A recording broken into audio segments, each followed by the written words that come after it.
मिलहि न रघुपति बिनय अनुरागा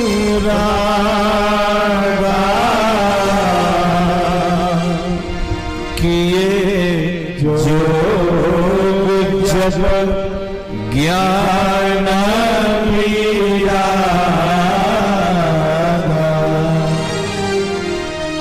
भगवान बिना अनुराग के मिलने वाले नहीं हैं।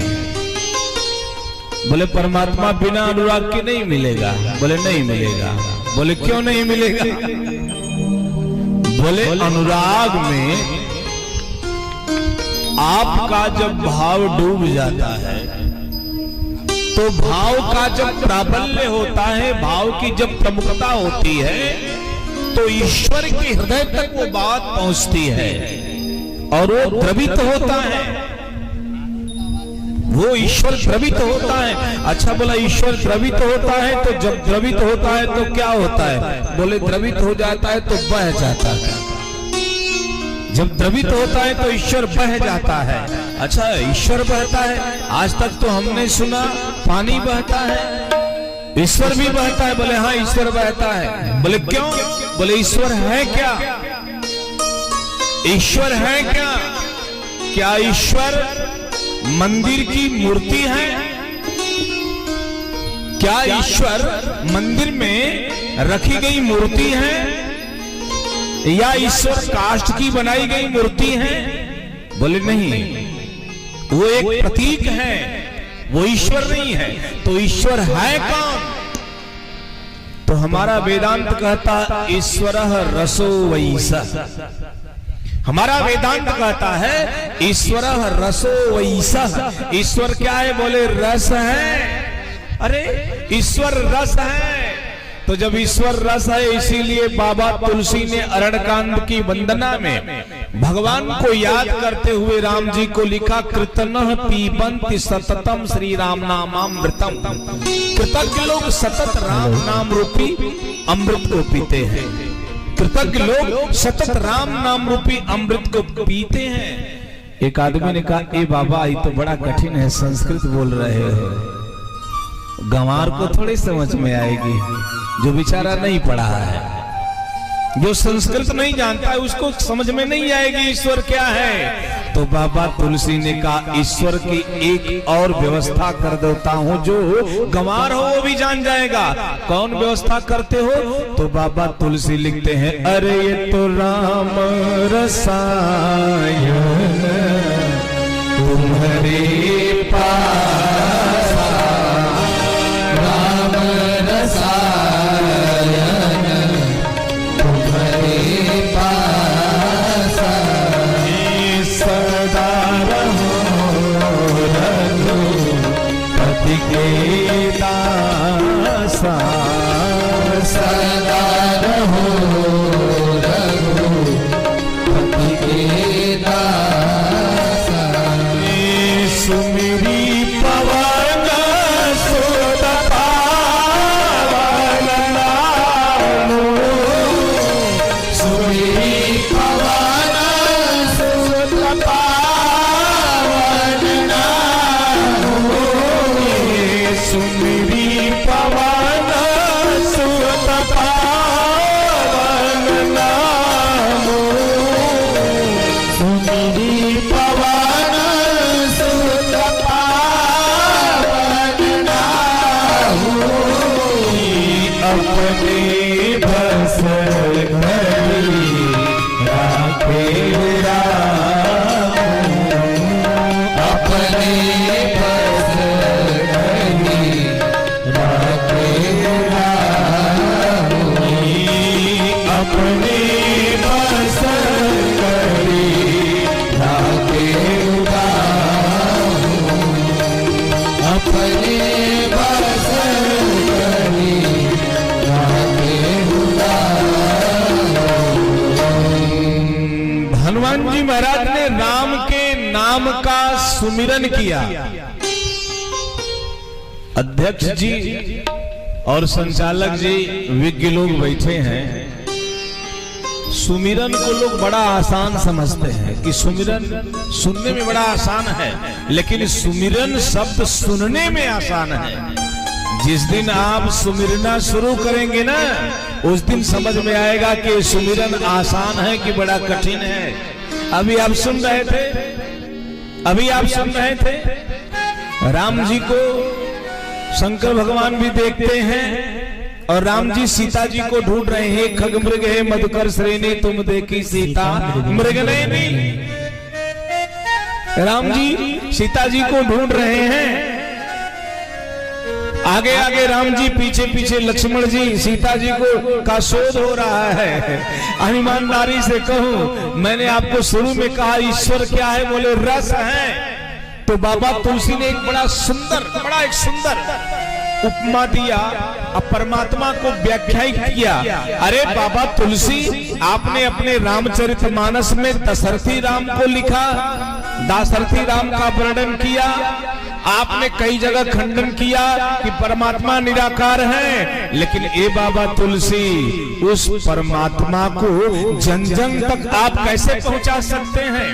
अगर शरीर होगा तो शरीर का भी एक क्रम होगा, यहाँ जाएगा वहां जाएगा, लेकिन एक साथ हर जगह कैसे पहुंच जाएगा? तो बाबा तुलसी ने कहा, मेरे राम को आप लोगों ने सही से जाना नहीं, मेरे राम को आप लोगों ने सही से जाना नहीं।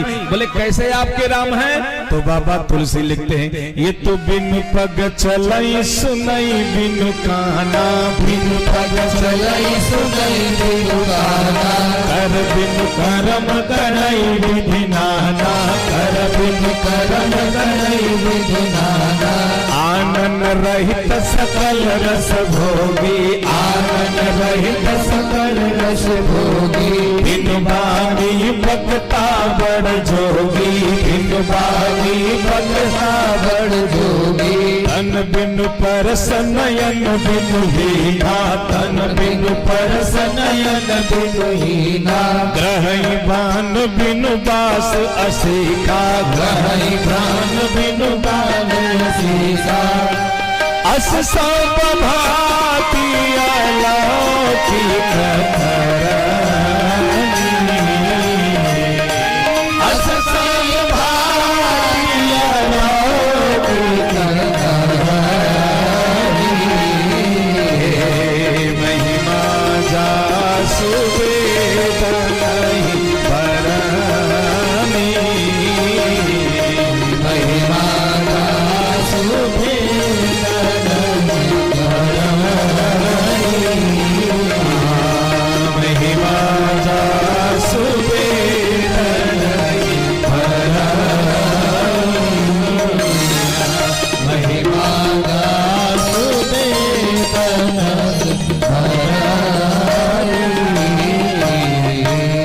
अगर ये बिनु पग चलई सुनई बिनु काला, अकर बिनु करम करई विधि। ये मेरा परमात्मा जो मेरा राम है ना, बिना पांव के चलता है, बिना हाथ के करता है, बिना आंख के देखता है, बिना मुंह के बोलता है, बिना जिह्वा के रस लेता है, बिना चमड़े के स्पर्श करता है, बिना नाक के सूंघ लेता है। ऐसा कौन करता है? ऐसा कौन करता है? तो बैठे हुए लोग हैं, ये तो निराकार को बता रहे हैं, जिसका कोई आकार नहीं। अच्छा, किसी ने पानी का आकार देखा है? कोई बता सकता है कि पानी का ये आकार है? श्रोता भगवान, गिलास में रखोगे तो गिलास के जैसा, कटोरे में रखोगे तो कटोरे के जैसा, थाली में रखोगे तो थाली के जैसा, वैसे ही मेरा परमात्मा है। मथुरा में जन्मेगा तो यदुकुल कहलाएगा, और अयोध्या में जन्मेगा तो रघुकुल कहलाएगा, और कश्यप के यहाँ जन्मेगा तो बामन कहलाएगा। अब भक्त जब पैदा करेगा तो प्रहलाद की पुकार से नरसिंह के रूप में परमात्मा आ जाए। इसका कोई आकार नहीं, किसी रूप में मानेंगे। इसलिए भगवान का एक नाम है नारायण। कितने लोग जानते हैं? जरा हाथ उठाएं। नारायण कितने लोग जानते हैं भगवान का नाम है? अधूरा जानते हो, पूरा जानो। भगवान का एक नाम नारायण है श्रोता भगवान। नारायण है तो नारायण कैसे है जानते हैं? नार धन अयन बराबर नारायण। नार धन अयन बराबर नारायण। और नार का मतलब पानी होता है, जल होता है। नार का मतलब जल होता है और अयन का मतलब घर होता है। तो जल में ही जिनका घर है उनको क्या कहते हैं? नारायण। इसीलिए तो हम सनातनी लोग कहते हैं जल ही जीवन है। जहां जल नहीं वहां जीवन नहीं, और जहां जल है वही जीवन है। ऐसे मेरे प्रभु ईश्वर रसो वैसा द्रवित हो जाते हैं। और जब द्रवित हो जाते हैं तो बाबा तुलसी को लिखना पड़ता है कि ये तो सो केवल भगत नहीं तेरा, परम कृपाल प्रणत अनुरागी। वो भगवान भक्तों के लिए धरती पे आता है। सो केवल, केवल माने सिर्फ और सिर्फ।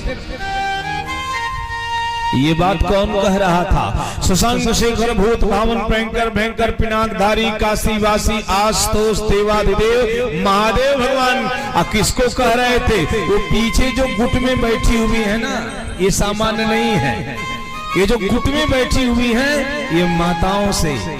मैं अमिला के पावन प्रांगण में आपको बता दूं, 43वें वर्ष के ये जो आप कथा सुन रहे हो ना, ये आपकी देन नहीं है, ये माता शक्ति की देन है। बिना माता की कृपा के ये कथा धरती पर आने वाली नहीं है। वो कृपा किसने कराया?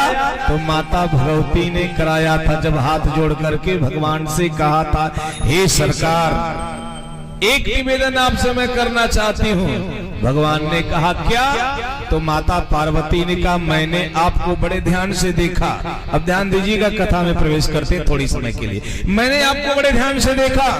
भगवान ने कहा क्या देखा? तो माता पार्वती कहती हैं जो देखा उस क्रम में आप दिखाई दिए। बोले किस क्रम में? तो बाबा लिखते हैं ये तो निज कर दास नागरी पुछाला, निज कर दास